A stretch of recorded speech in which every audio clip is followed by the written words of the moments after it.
Assalamualaikum warahmatullahi wabarakatuh. Hai everyone, Tiara Septian here. Oke, seperti biasanya di kesempatan kali ini juga saya akan melaporkan laporan pembelajaran ataupun learning journal pada mata kuliah penulisan berita dan artikel di hari Rabu.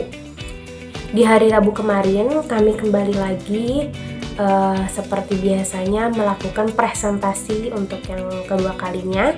Dan dimulai di minggu sekarang ini presentasi kelompok 1 mengenai melangkah ke dunia jurnalisme ilmiah, strategi penyusunan dan penulisan artikel yang efektif. Oke, tanpa berlama-lama kita langsung saja ke pembahasannya. Oke, pembahasan yang pertama itu ada definisi dari artikel ilmiah dan juga jurnal ilmiah. Apa sih gitu? Perbedaan dan juga makna dari definisi artikel ilmiah dan juga jurnal ilmiah ini. Oke, yang pertama kita tentang artikel ilmiah. Artikel ilmiah adalah suatu artikel yang memuat dan mengkaji terkait suatu permasalahan dengan menggunakan kaidah-kaidah keilmuan. Nah, itu artikel ilmiah.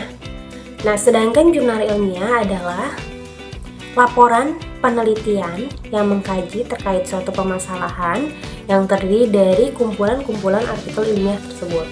Jadi udah kelihatan bedanya ya. Kalau artikel ilmiah ini contohnya misalkan seperti esai. Jadi yang suatu permasalahan yang diangkat tetapi dalam bentuk tulisan gitu. Jadi bukan penelitian, dalam artian misalkan di esai itu tuh ada opini si penulis juga, tapi berdasarkan ada data dan faktanya juga, dan juga dia si penulis itu memberikan solusi. Nah, itu karya tulis ilmiah, artikel ilmiah gitu. Nah, sedangkan jurnal ilmiah ini laporan penelitian, makanya cenderung artikel jurnal ilmiah ini lebih banyak gitu, dan prosesnya juga lebih lama dibandingkan dengan artikel ilmiah, karena jurnal ilmiah ini laporan penelitian yang melalui proses cukup panjang dengan kumpulan-kumpulan dari si artikel ilmiah tersebut.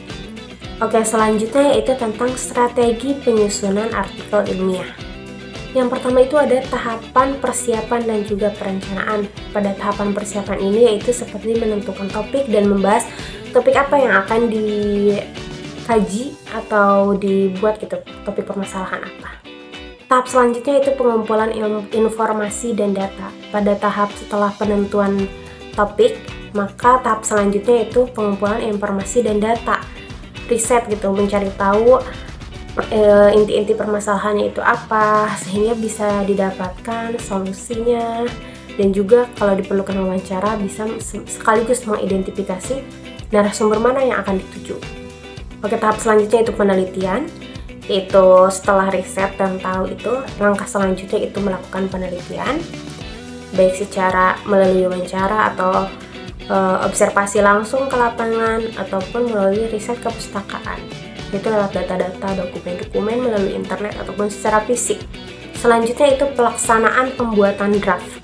Nah, pelaksanaan pembuatan draft ini maksudnya itu hasil-hasil dari penelitian ataupun riset yang telah ditemukan itu dibuat suatu draft agar ya tidak susah dan juga tidak bingung nanti dalam penulisan.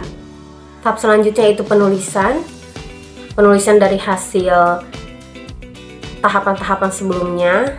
Nah, yang selanjutnya itu adalah tahap revisi. Nah, tahap revisi ini membetulkan atau membenahi apa yang dirasa kurang atau apa yang dirasa belum, rasanya ada yang masih janggal gitu. Nah, itu di tahap revisi dicari tahu lagi, dibenarkan lagi dari tatanan penulisannya juga. Setelah tahapan revisi selesai, maka tahapan selanjutnya itu publikasi. Nah, setelah dipublikasi, di-up di suatu, misalnya kalau jurnal di Sinta gitu, tahap selanjutnya itu evaluasi. Evaluasi ini untuk menjadikan kita agar di tulisan jurnal-jurnal selanjutnya itu apa ini yang dirasa kurang dan atau metode apa yang bisa kita gunakan agar lebih nyaman gitu. Nah, tahap evaluasi ini ya tahapan bagaimana kita agar kedepannya itu menulis jurnal atau artikel ilmiah itu lebih baik dari tulisan kita yang sebelumnya. Oke, dalam penulisan artikel ilmiah ataupun jurnal ilmiah juga hindari melakukan plagiarisme dan juga patut untuk mengikuti etika penulisan karya ilmiah. Oke, yang selanjutnya itu ada format penulisan karya ilmiah. Format penulisannya itu diantaranya yang pertama itu ada judul maksimal 12 kata, karena judul yang terlalu banyak juga tidak judul itu kan bagaimana dia menggambarkan identitas si tulisan kita tetapi tidak bertele-tele gitu. Jadi dari judul juga membuat si pembaca itu paham tentang ini dan juga penasaran maksudnya bagaimana ini gitu, sehingga dia mau untuk membaca isi dari tulisan kita gitu. Jadi maksimal 12 kata. Selanjutnya itu nama penulis, kampus dan juga email. Oke, jadi yang selanjutnya itu ada abstrak. Nah, abstrak setelah nama penulis, nama kampus, email itu ada abstrak. Di bawah abstrak ada kata kunci. Setelah itu pendahuluan. Nah, setelah pendahuluan itu ada metode penelitian, kemudian hasil dan pembahasan, lalu kesimpulan, dan yang terakhir daftar pustaka. Oke, untuk format penulisan ini sebetulnya menyesuaikan dengan Sinta yang ingin kita tuju. Misalkan kalau Sinta 4 itu penulisannya berbeda gitu. Ada juga yang pendahulunya terlebih dahulu baru kata kuncinya gitu. Jadi bagaimana format penulisan ini menyesuaikan Sinta yang ingin kita tuju. Oke, di dalam artikel ini juga kita gitu membahas terkait atau pemakalah membahas terkait tips-tips menulis artikel ilmiah yang efektif, terus tips-tips menentukan